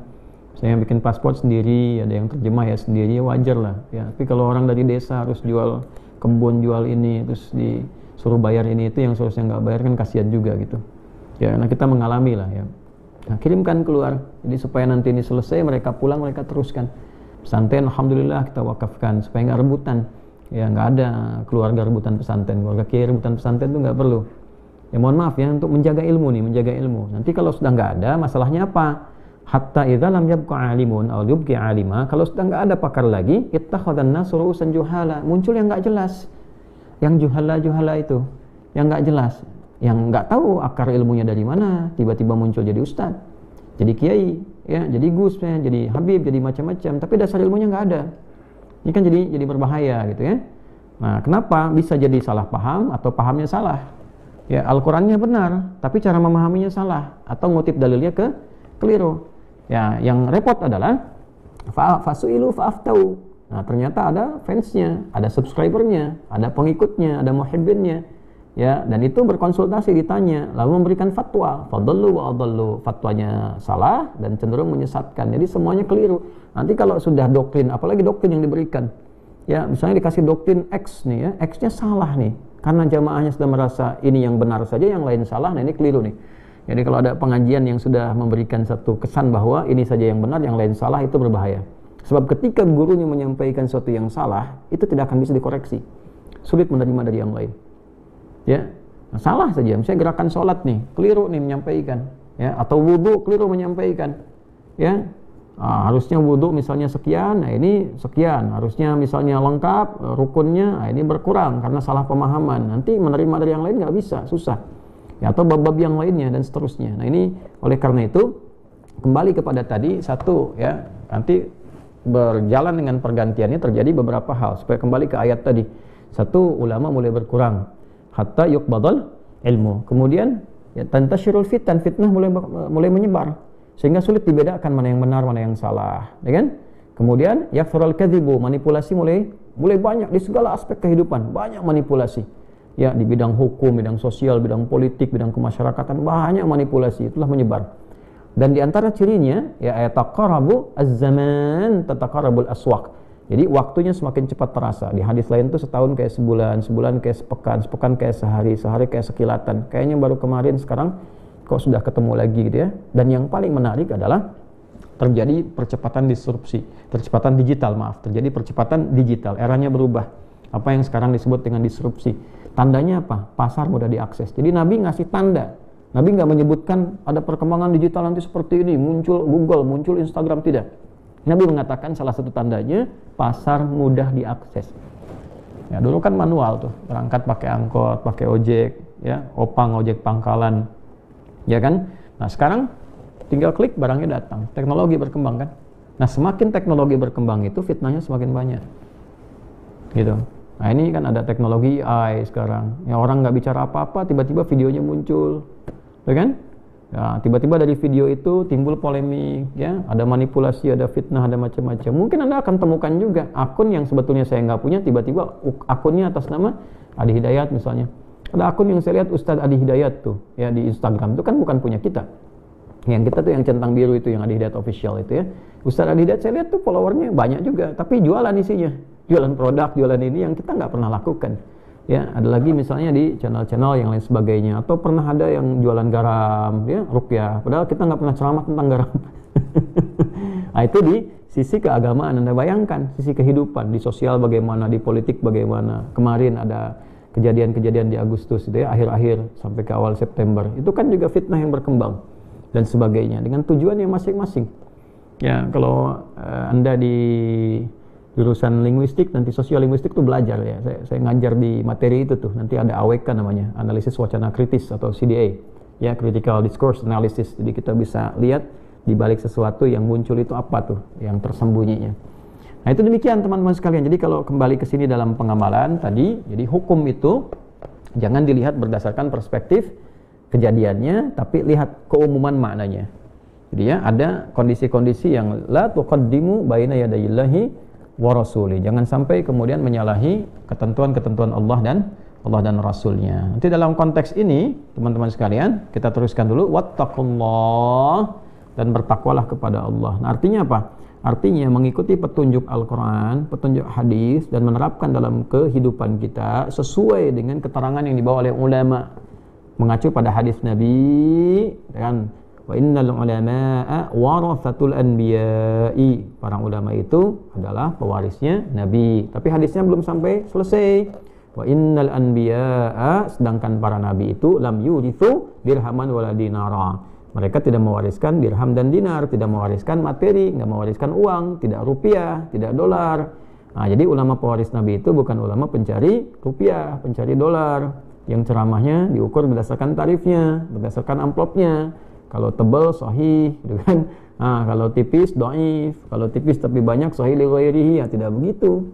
Ya, walaupun tidak salah orang memberi, nggak salah, orang beli nggak salah. Ya, jadi orang guru kan datang mungkin dengan kendaraan, mungkin dia pakai ojek, pakai taksi, macam-macam, dia kehilangan waktu untuk dia menghidupi dirinya, dan Allah hidupi dari sisi yang lain, tapi bukan orang-orang yang mengajukan diri untuk dibayar.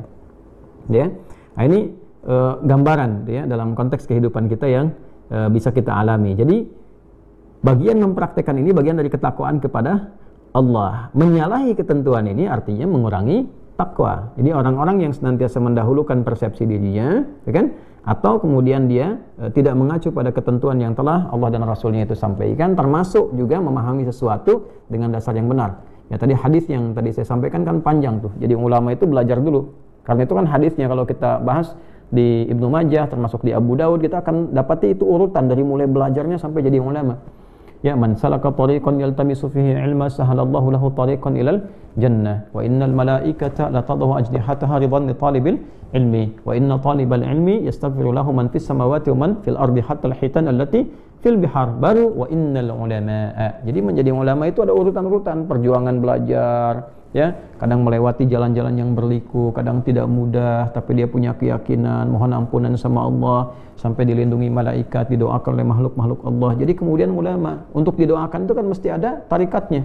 Tarikah itu caranya, ya, dia bertahajud, dia puasa, dia jaga diri, jaga ilmunya, jaga yang terkandung pada dirinya. Makanya hafal Quran itu tidak disebut hafid dulu, disebutnya hamilu kitabillah, yang mengandung kitab Allah. Ya, untuk memberikan satu penekanan, seperti ibu mengandung kan merawat kandungannya, makan yang sehat, yang tidak merusak janin. Ya, sama, penghafal Quran yang benar itu dia akan menjaga Qurannya. Ya, tidak mengkonsumsi hal yang bisa merusak Qurannya, menghilangkan hafalannya, naudzubillah, dan menjaga makna Quran dalam dirinya dan sebagainya. Itu gambaran. Jadi kalau ada orang yang mencoba untuk berinisiatif menampilkan sesuatu, menyalahi hukum-hukum Allah dan Rasul, Allah melarang korupsi, dia korupsi. Nah, itu ciri dari orang yang kehilangan ketakwaannya, ya, dalam konteks kehidupannya. Jadi takwanya ini menunjukkan kurang bertakwa. Ya, orang menipu itu kurang bertakwa. Ya, jadi jangan dipahami tidak sholat saja, jangan dipahami tidak sholat, karena ini ayat tentang aspek sosial, tentang kemasyarakatan. Ya, inti dari sholat itu kan menjadikan orang baik, tanha anil fahsya wal munkar. Jadi kalau ada orang sholat berbuat fahsya dan munkar, sholatnya tidak sempurna. Jangan salah kesimpulan, wah ini orang sholat aja nggak benar, ya apalagi yang nggak sholat, gitu ya. Nah, jadi cari yang benar. Masa iya semua orang yang sholat nggak benar? Ya, jadi kalau peci nggak cocok dengan kepala, nggak pas, jangan dipotong kepalanya. Ya, sesuaikan ukuran pecinya. Innallaha sami'un alim. Sungguh tegaskan pada dirimu yang paling dalam bahwa Allah itu maha mendengar tentang apa yang kamu rencanakan, apa yang kamu bisikkan dalam jiwamu. Alim, maha mengetahui tentang apa yang kamu kerjakan dari hasil pikiran-pikiranmu itu. Jadi ini ayat yang pertama. Ya, saya bacakan dari ke bawahnya ya, untuk tafsirnya sedikit terkait dengan ayat pertama. Nanti setelah itu kita teruskan di kesempatan yang lain, ya, sudah jam 9 kurang. Bersabar sebentar ya teman-teman, ini ngajinya harus sabar karena kalau ngaji kitab ya begini agak dalam, cuma karena alhamdulillah ini bukan di sesi masjid yang jamaahnya ada, jadi tidak tergantung dengan masjidnya buka sampai jam berapa atau jamaah pulang dari mana, karena ini kan bisa live, bisa langsung ya. Nah tapi nggak 24 jam juga, kalau anda mau 24 jam silahkan, saya sebentar lagi selesai. Ini saya senang Al-Maraghi begini nih, jadi tafsir mufradat, kosakata, terus makna secara umum, baru detil al-idah, al-ma'na al-jumali atau al-ma'na al-ijmali, ya makna atau pemaknaan secara umum. Dzukirat suratul fathi ba'da suratul qital, ba'da suratul qital li'anna al-ula kal muqaddimah wa thaniyah kan natijah. Dzukirat suratul fathi, surat al-fatah ya, disebutkan di dalam urutan mushaf Al-Quran nomor 48 ba'da suratil qitali, setelah surat al-qital, ayat surah Sayyidina Muhammad SAW. Disebut surah al-qital karena di dalam surah Muhammad itu surah ke-47 berisi tentang panduan-panduan dari aspek pertahanan militer. Kalau diserang secara militer bagaimana bertahannya, izinnya seperti apa, kepada siapa diperkenankan, objeknya bagaimana, kan? Nah, kemudian li'annal ula, karena yang pertama surat al-fatah itu kal muqaddimah ya seperti li'annal ula, yang pertama yaitu surat Al-Qital, surat Muhammad maksudnya, tadi saya koreksi, li'annal ula kal muqaddimah. Jadi yang pertama disebutkan urutannya 47 dulu kan, 47, 48. 47 itu kal muqaddimah, ya, bagian awal perjuangannya. Ya, kemudian watsaniyatu kan natijati, sedangkan yang kedua Al-Fatah itu hasilnya. Jadi kalau berjuang, ya itu indah di dalam Al-Quran. Ini teman-teman yang di militer ya, di tentara nih, ya tentara yang sedang bertugas, teman-teman yang sedang bertugas di daerah operasi, kami mendoakan diberikan kesehatan, kekuatan, kelancaran, keluarga-keluarganya sabar ya, sabar, ayah sedang berjuang, suami anda sedang berjuang, dan terhormat, anda orang terhormat yang terpilih, ya semoga Allah berkahi dan semoga diberikan kelancaran dalam perjuangannya. Nah ini ada petunjuk dalam Al-Quran nih bagi teman-teman ya yang bertugas nih di lapangan, yang TNI, yang di BRIMOB nih ya, semuanya ya kompak ya, yang kompak, bareng-bareng kompak, bareng-bareng kompak, sekali lagi kompak. Nah di sini kalau berjuang sampai menang, sampai berhasil, ya makanya di Kopassus itu kan lebih baik pulang tanpa nama daripada gagal dalam tugas. Ya, ayo ini ayat Quran tuh begini ya, urutannya tuh. Kalau berjuang harus sampai berhasil, sampai menang, sampai tugas itu selesai. Ya, makanya disebutkan li'annal ula kal muqaddimati wa tsaniyatu kan natijati, ya, sedang li'annal ula karena yang pertama itu kal muqaddimah, ya, seperti pengantar, wa tsaniyata kalau karena kita menggunakan atafnya ke anna, wa tsaniyah tsaniyata sedangkan yang kedua ya kan natijati, seperti hasilnya. Jadi surah 47 itu memberikan pedoman bagaimana cara berjuang, Al-Fatah kemenangan, kalau berjuang jangan tanggung sampai menang. Ya kan? Sampai berhasil tugas. Wa dzukirat hadhihi ba'da al-fathi, sedangkan surat Al-Hujurat disebutkan dalam urutan mushaf setelah Al-Fatah. Setelah 48 kan 47, 48, 49. Setelah menang mesti ngapain? Ya kan? Nah, jangan sampai nanti setelah merasa menang melakukan tindakan yang menyimpang, melebihi batas, kan? Musuh sudah menyerah, masih dianiaya dan sebagainya misalnya gitu kan? Ada hukum-hukumnya. Apa yang harus dilakukan? Nah, supaya nanti punya izzah, punya kehormatan, tapi saat yang bersama musuh juga segan. Kalau musuhnya segan, seperti Nabi misalnya, Nabi itu diserang kan dalam perang Badar, diserang ya, tapi ada aturan begini cara mempertahankan dirinya, terus menang 300 lawan 1000, menang 300. Yang 1000 itu profesional, 300 itu kan orang biasa berkebun gitu kan, bertani, tiba-tiba harus mempertahankan diri, terus Allah kirim pertolongan tuh ya, menang. Setelah menang apa yang terjadi ya? Ada tawanan-tawanan itu diperlakukan dengan mulia. Anak kecil bagaimana, yang perempuan bagaimana, kan? Nah ini yang laki-lakinya nih, prajurit-prajuritnya yang memerangi seperti apa, hukumnya berkesesuaian. Ada yang dengan tebusan, ada yang harus mengajar, ya dikompensasikan. Ada yang memang hukuman perang berlaku sesuai dengan aspek perilaku dan kejahatannya dan sebagainya. Dan dari situ muncul rasa hormat. Ya, muncul rasa apa? Hormat. Makanya dimanapun orang-orang Islam itu kalau sudah dalam praktek militer itu, kalau betul-betul menggunakan panduan Al-Quran dan hadis itu sangat terhormat, sangat terhormat. Cara perangnya berbeda, kalaupun mempertahankan diri berbeda.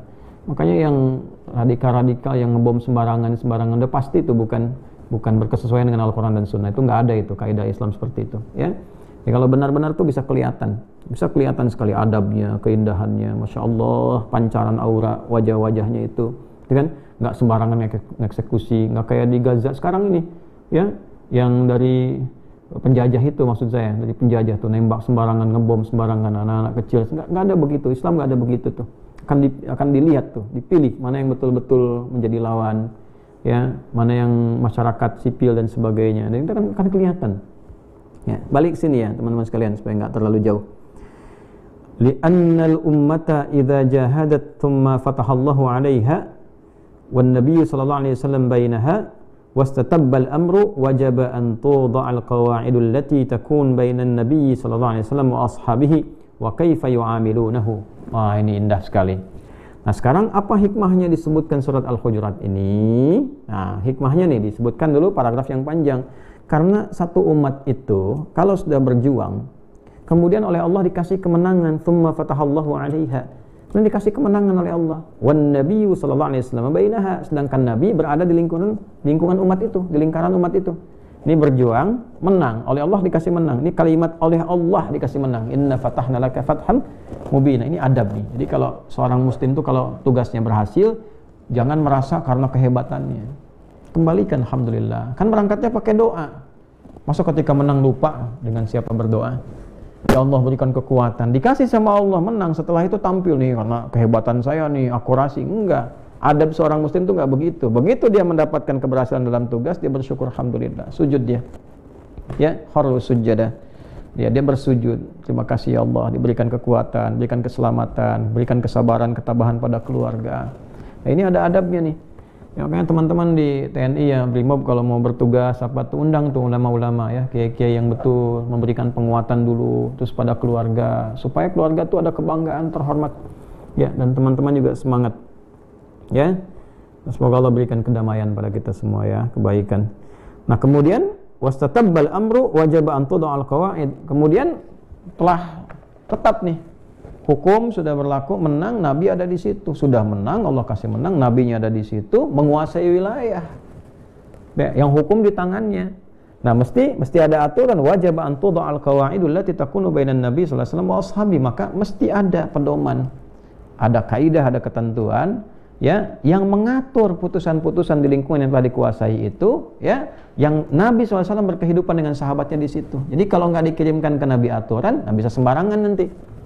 Ya, makanya apa yang terjadi pada saat penaklukan Andalusia itu ya oleh pasukan-pasukan barbar yang datang ya, kemudian menghancurkan segala, dihancurkan ya, bahkan Allahu Akbar gitu ya, sampai perempuan dilecehkan, kemudian banyak dieksekusi sampai darah-darah tumpah, seakan-akan itu seperti aliran yang sampai ke tumit dan sebagainya, digambarkan demikian. Jadi karena sudah merasa menang, semua dilakukan ya, perbuatan yang sangat tercela, menghabisi ini itu. Jadi kadang-kadang orang kalau merasa unggul begitu, kalau dominan begitu ya, karena merasa unggul, punya kedudukan, punya pesawat, alutsista banyak, jadi semau-maunya aja, ngatur semau-maunya dan sebagainya. Itu kecenderungan manusia demikian.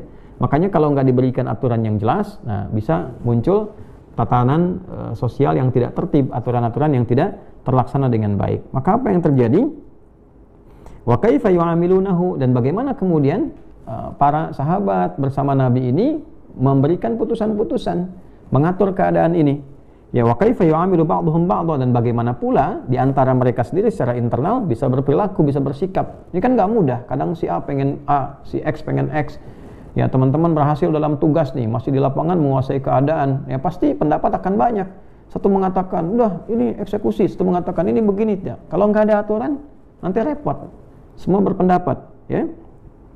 Fatuliba ilaihim alla yaqta'u amran duna an yahkum Allah wa rasuluhu bihi wala an yarfa'u aswatahum fawqa sautin nabi sallallahu alaihi wasallam. Maka muncullah aturan pertama tadi di awal ayat yang memberikan ketegasan. Semua jangan bertindak apapun ya sebelum Nabi memberikan arah.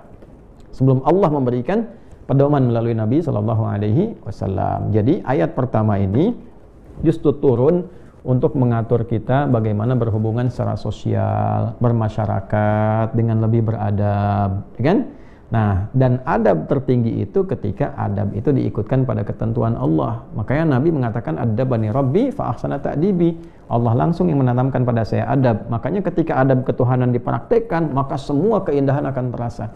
Karena sifat Allah itu kan Rahman dan Rahim, penuh kasih sayang. Nah, orang-orang yang belajar adab dari sifat Rahman pasti hidupnya berkasih sayang. Makanya orang kalau benar-benar baca Quran akan lembut. Nggak ada orang hafal Quran itu keras. Ya, nggak ada. Ciri khas pertama ahli Quran itu adalah kelembutan. Nah, nanti kalau hadis hujjah, kalau fikih nanti rasionalitas. Orang ahli fikih, ahli hadis, ahli Quran sudah lembut, hujahnya kuat, rasionalnya tinggi. Ya. Nah, sama ini. Makanya Nabi oleh Allah diberi pedoman dulu. Ayat pertama ketika turun memberikan ketentuan awal dulu. Ketentuan dasarnya adalah semua ikuti berdasarkan ketentuan Allah dan Rasul. Adabnya, bagaimana adab dalam masyarakat, adab secara sosial, bagaimana hubungan antar budaya. Ternyata Quran pun sudah memberikan pedoman. Ya, jangan dikira Nabi hijrah itu masyarakatnya tunggal, tidak, heterogen, budayanya beda-beda. Ya, ada yang Arabnya wilayah Yaman, ada yang Aus, ada yang Khazraj, ada yang Yahudi, ada yang lokal macam-macam. Ya, itu budayanya begitu kompleks. Datang Nabi bisa menyatukan jadi saudara semua. Dipandu kan oleh wahyu, wa yantiqu anil hawa. Jadi kalau di Indonesia ini Bhinneka Tunggal Ika, yang penting kan tunggalnya, kan berbeda-beda, tetapi satu. Nah, satu, bagaimana dari perbedaan ini bisa menyatukan? Al-Quran itu datang membawa solusi. Itu begitu dihormati, dihargai, ya, kebudayaan-kebudayaan itu ditampilkan. Kalau ada yang kira-kira merendahkan, dikoreksi.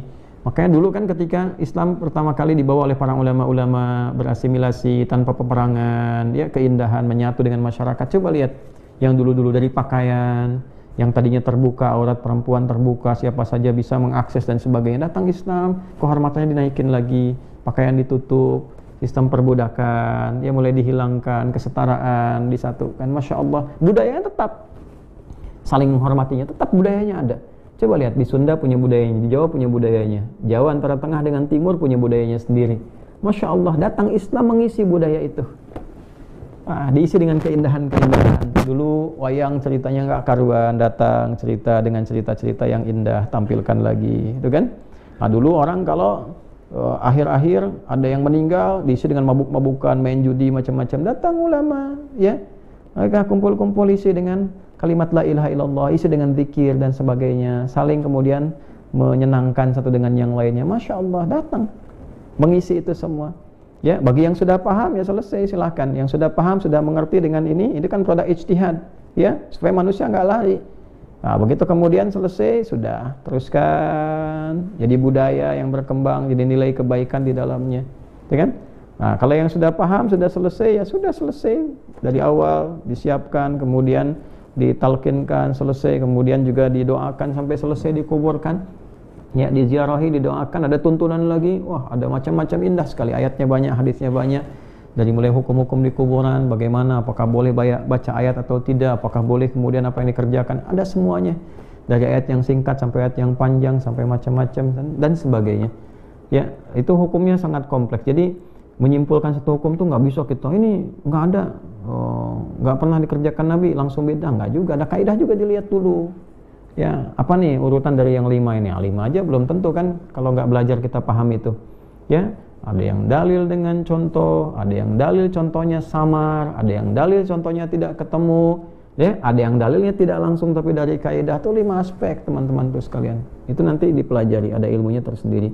Nah, tapi tetap kita membangun persaudaraan. Boleh jadi seorang punya cara pandang, ya, dengan beda dengan yang lainnya, tapi tetap saling menghormati.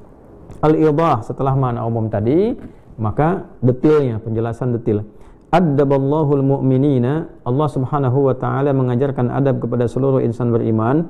Idza qabalur rasula biadabaini, jika menghadapi Nabi itu, ya, harus memunculkan 2 adab utama. Jadi berhadapan dengan Nabi harus ada berapa adab? 2. Nah, sekarang Nabinya sudah nggak ada, bagaimana beradab dengan Nabi? Masih adabnya berlaku.